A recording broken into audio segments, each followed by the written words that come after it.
Honoráveis ouvintes, sejam muito bem-vindos a mais um episódio do Extramuros. Sou o Washington Clark dos Santos, seu anfitrião.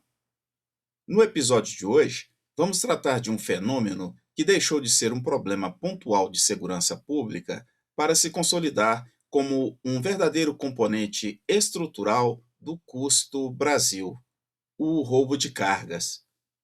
Estamos falando de bilhões de reais em prejuízos anuais, impactos diretos nas cadeias logísticas, pressão crescente sobre margens empresariais e, inevitavelmente, repasse desses custos ao consumidor final.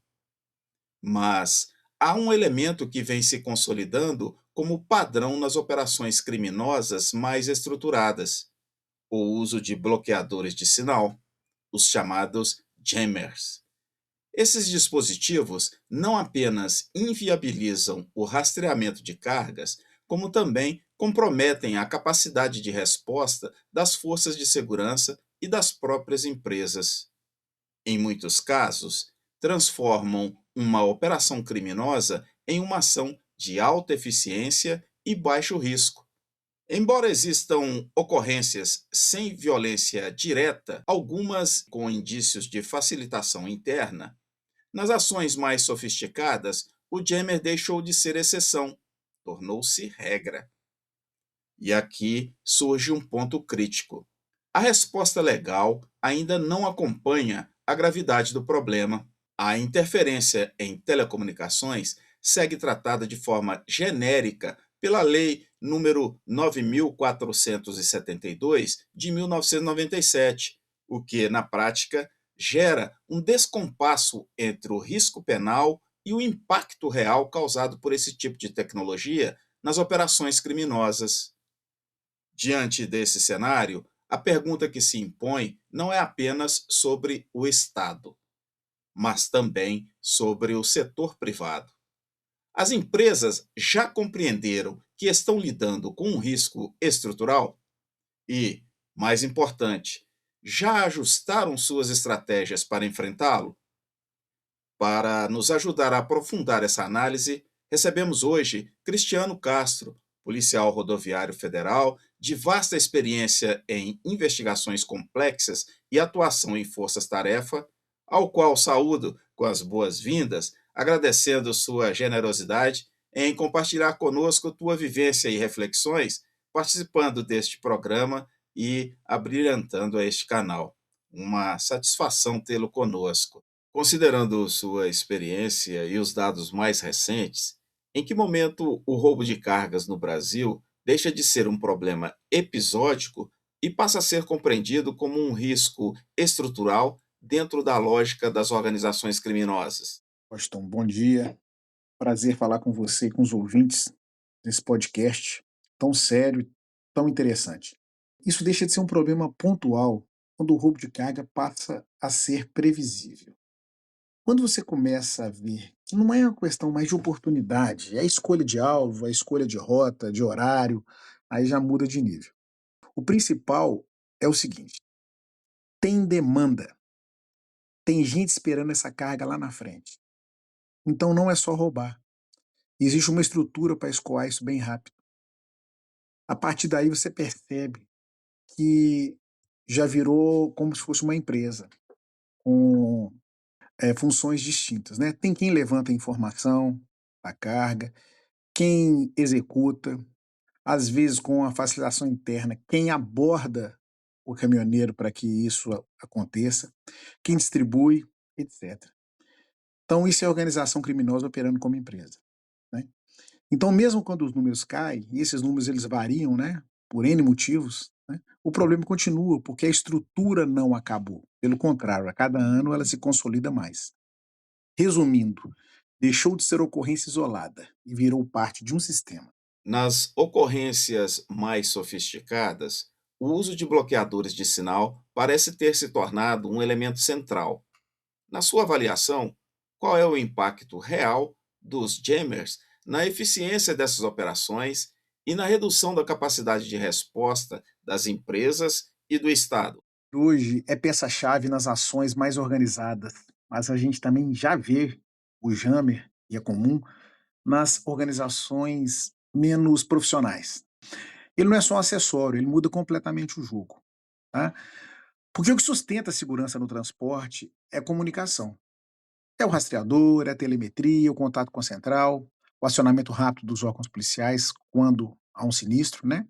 E quando o jammer entra, isso some, a carga fica invisível por alguns minutos ou por um tempo determinado. E é exatamente o tempo que essa quadrilha precisa para que ela consiga o êxito no seu intento criminoso. E um detalhe, não é um uso aleatório. Eles ligam o jammer no momento certo, no ponto certo da rota, que normalmente já é mapeado pela quadrilha. Isso aí demonstra planejamento e conhecimento técnico. O impacto direto reduz drasticamente o tempo de reação. Então, quando a empresa ou as polícias recebem informação, quer seja via equipe de rastreamento, muitas vezes a carga já foi desviada ou fracionada. Ou até a quadrilha tem tempo de trocar a placa do veículo que está sendo sinistrado, dentre outras formas que eles utilizam. Então, na prática, o jammer tira da vítima a capacidade de resposta em tempo real e dá para o criminoso essa vantagem. A vantagem é dele. Ele usa isso para poder dar certo. Você registra que há casos com indícios de facilitação interna. Como essa variável se integra ao uso de tecnologia, como os jammers, e de que forma isso eleva o nível de complexidade das investigações? A facilitação interna é o que muitas vezes amarra tudo, porque a tecnologia simples, sozinha, não explica o nível de precisão que a gente vê em algumas ações. Quando você tem alguém de dentro envolvido, ou até o próprio motorista, a quadrilha passa a ter informações privilegiadas. Rota, tipo de carga, horários, pontos vulneráveis, né, etc. Aí o jammer deixa de ser tentativa e passa a ser usado no momento exato. Isso aumenta muito a eficiência da ação, porque reduz demais o erro. Não é mais tentativa, é execução direcionada.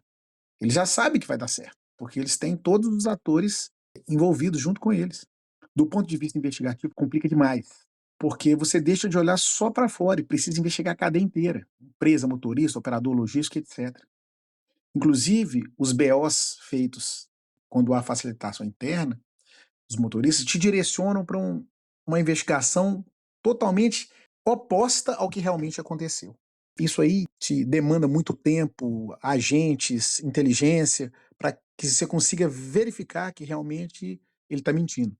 E mais, esses vínculos não são sempre diretos com relação às pessoas partícipes. Às vezes o contato é pontual, às vezes é intermediário, gente que nem aparece na ocorrência. Então a facilitação interna eleva o nível, porque mistura crime de rua com inteligência e infiltração. Aí a investigação fica mais longa, mais sensível e muito mais tempo. Hoje, a interferência em telecomunicações é tratada de forma relativamente genérica pela Lei número 9472 de 1997. Na sua visão, quais são as principais lacunas legais que dificultam um enfrentamento mais eficaz desse tipo de crime? Diante desse cenário, o quanto o setor privado ainda está reagindo de forma tradicional a um problema que já se tornou estrutural? Quais seriam os pilares de uma abordagem mais madura e estratégica para a mitigação desse risco?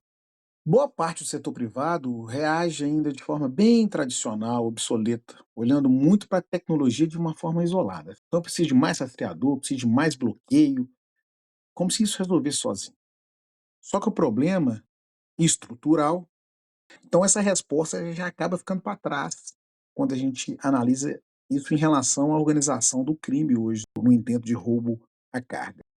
Uma abordagem mais interessante, mais madura, mais eficaz, para mim ela passa por três pilares. Primeiro, inteligência. Entender o padrão de atuação, mapear as rotas mais críticas, analisar os dados de uma forma mais contínua. A segunda, e não menos importante, gestão de risco de verdade. Não só reagir, mas agir para prevenir.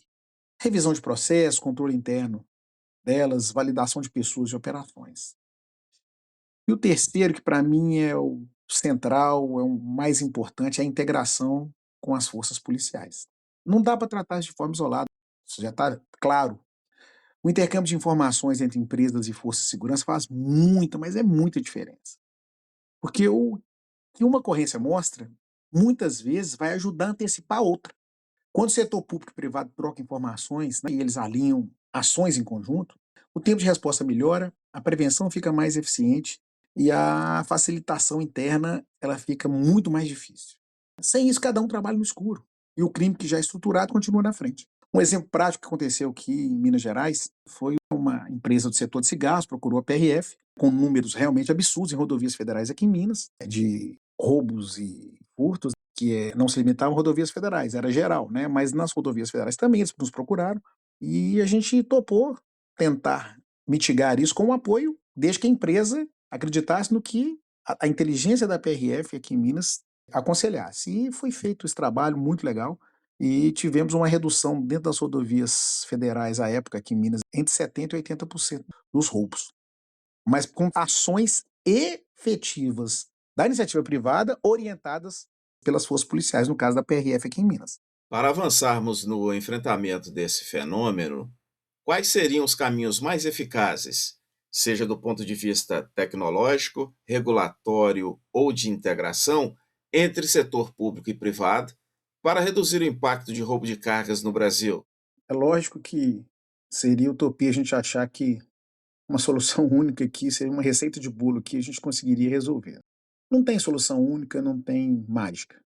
O caminho passa por integração, tecnologia, ajuste regulatório e criminal ao mesmo tempo. Do ponto de vista tecnológico, o foco precisa sair do equipamento e ir para camadas de proteção, redundância de comunicação, detecção de interferência, análise de comportamento de rota, análise de BOs feitos pelo público interno, pelos motoristas. É dificultar a ação, não só reagir depois que aconteceu.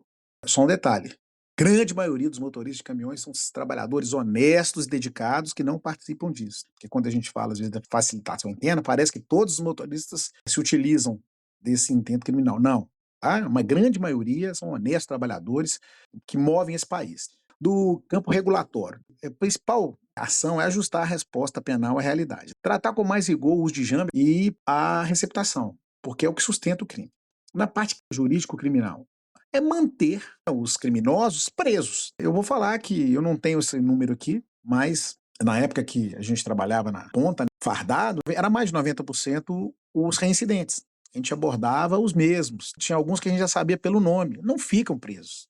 Não ficam presos. Muitos saem na audiência de custódia e é muito complicado para as forças policiais ficar enxugando gelo. Mas eu acho que o mau ganho, eu acho que está na integração. Quando a empresa seguradora e a força de segurança compartilham informações de uma forma estruturada e legal, você começa a antecipar padrões, não só correr atrás de prejuízo. Isso permite uma ação mais rápida, mais direcionada e até preventiva. Então, acho que o caminho é esse: menos atuação isolada e mais sistemas funcionando juntos, porque o crime já funciona assim há muito tempo. Caríssimo, ao caminharmos para o final desta conversa, repriso os meus agradecimentos pela sua valiosa contribuição. A grande reflexão que fica é clara: se o risco se tornou estrutural, a resposta também precisa ser estrutural. Isso passa por tecnologia, por integração entre instituições, por inteligência aplicada, mas, sobretudo, por uma mudança de mentalidade na forma como esse problema é compreendido e enfrentado. Deixo este espaço para suas considerações finais. Grande abraço. Eu é que agradeço o espaço. É um tema que precisa ser tratado com essa profundidade que o seu podcast busca. Acho que a principal mensagem é exatamente essa: o crime evolui, só que a resposta está, em muitos casos, tentando brigar com a lógica antiga. Hoje a gente não está falando só de roubo de carga, a gente está falando de uma estrutura criminal organizada, com inteligência, financiamento e mercado. Então não adianta respostas isoladas. Não adianta só tecnologia, só polícia ou só iniciativa privada. O enfrentamento precisa ser de forma integrada, de forma contínua, baseada em informações de qualidade. Talvez o ponto mais importante seja a mudança de mentalidade. Parar de tratar como ocorrência e passar a tratar como sistema, um tentáculo do crime organizado. Porque quando você entende o problema, como sistema, você começa a atacar as causas e não só os efeitos. No fim, é isso que faz diferença de verdade. Um grande abraço. Mais uma vez, obrigado pela oportunidade. Honoráveis ouvintes, este foi mais um episódio do Extramuros. Sou Washington Clark dos Santos, seu anfitrião. Acesse o nosso website e saiba mais sobre este conteúdo. Inscreva-se e compartilhe nosso propósito. Será um prazer ter a sua colaboração. Pela sua audiência, muito obrigado e até a próxima!